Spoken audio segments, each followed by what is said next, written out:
Hi friends, ఎలా ఉన్నారు? Welcome back to trending vlogs. నేనైతే చాలా బాగున్నా, మీరు కూడా బాగున్నారనుకుంటున్నా. ఈరోజైతే ఆల్రెడీ తమ్లైన్లో చూసేసి ఉంటారు మీరు, టమాటో రసం. ఈ టమాటో రసం అయితే నాకు చాలా ఫేవరెట్ అనమాట. మీరు కూడా ఇలా ఒకసారి ట్రై చేస్తే మీ ఫేవరెట్ ఐటమ్స్లో కూడా ఇదైతే యాడ్ అయిపోతుంది. ఇంకా లేట్ చేయకుండా ప్రాసెస్ని అయితే స్టార్ట్ చేద్దాం. చూసారు కదా, టమాటోస్ అనేది నేను 4 ఈక్వల్ పార్ట్స్లా కట్ చేసుకున్నా. మీరు 2 హాఫ్ ఈక్వల్ పార్ట్స్లో అయినా కట్ చేసుకోవచ్చు. అండ్ అలాగే ఒక బౌల్లోకి తీసుకుని దాంట్లో ఆ టమాటోస్ అనేది మునిగేంత వరకు పోసుకుని వాటర్ దాన్ని మరగని, ఆ వాటర్ అనేది రోలింగ్ బాయిలింగ్ అయ్యేంత వరకు మనం మరగనివ్వాలన్నమాట. ఈలోపు మనం ఆనియన్స్ అనేది కట్ చేసుకుందాం. మనం పకోడీస్లోకి కట్ చేస్తాం కదా స్ట్రైట్గా, అలా సన్నగా బారుగా అలా కట్ చేసుకోవాలి. అండ్ అలాగే పచ్చిమిర్చిని కూడా కట్ చేసుకోవాలి. మధ్య మధ్యలో ఇందాక పెట్టాము కదా టమాటోస్, అవి బాయిల్ అయినాయో లేదో అని చూసుకుంటూ ఉండాలి. అండ్ అలా రోలింగ్ బాయిలింగ్ అవుతూ ఉంది. అండ్ మనం ఇప్పుడు పర్ఫెక్ట్గా కుక్ అయినాయో లేదో టెస్ట్ చేయాలన్నమాట. నేనైతే అక్కడ ఫోక్తో టెస్ట్ చేస్తున్నా. మీరైతే ఫోక్తో కానీ నైఫ్తో కానీ అలా ఒక గుచ్చి ఉడికినాయా లేదా అని టెస్ట్ అయితే చేసుకోవాలన్నమాట. చూసారు కదా, అక్కడ పైన ఇలా ఉడికినట్టు కొంచెం మెత్తగా తోలు అనేది మనకి కూడాలి పైన. మనం ఇప్పుడు స్టవ్ ఆఫ్ చేసుకుని పక్కకు దించుకుని ఏదైనా స్పూన్తో కానీ ఏమన్నా పట్టుకోవడానికి ఏమైనా స్టిక్స్ ఉంటాయి కదా, వాటితో కానీ బయటికి టమాటోస్ అనేవి తీసుకోవాలి.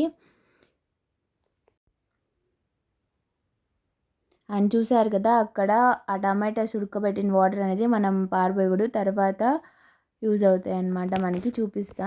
అండ్ అలాగే దానిపైన టమాటోస్ తొక్కు అనేది అలా పక్కకి వేరు చేసుకొని పెట్టుకోవాలి. ఈ ప్రాసెస్ అనేది కొంచెం చల్లారిన తర్వాతే చేయాలి. అండ్ అప్పుడే పెట్టేస్తే చేయి అనేది కాలిపోతుంది. నేను ఫస్ట్లో అయితే అలా చేసా. అండ్ చూసారు కదా, పేస్ట్ లాగా మెత్తగా ఎనుపుకోవాలి.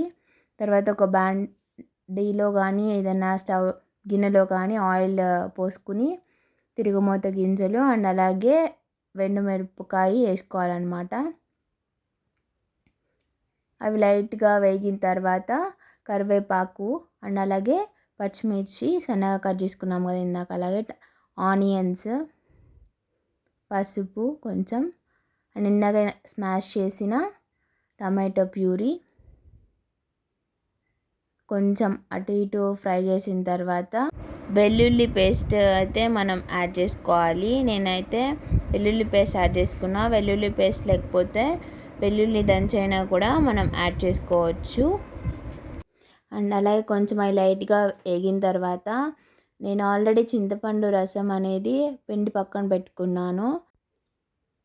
ఇప్పుడు నెక్స్ట్ మనం ఇందాక టమాటోస్ని ఉడకబెట్టిన తర్వాత నీళ్లు పారబోయొద్దని చెప్పా కదా, అవి కూడా పోసుకోవాలి. అండ్ అలాగే కొంచెం సాల్ట్ అండ్ టేస్ట్ తగ్గ చూసుకుని తర్వాత సాల్ట్ అయితే యాడ్ చేసుకోవాలి. కొంచెం వాటర్ కూడా పోసుకోవాలన్నమాట.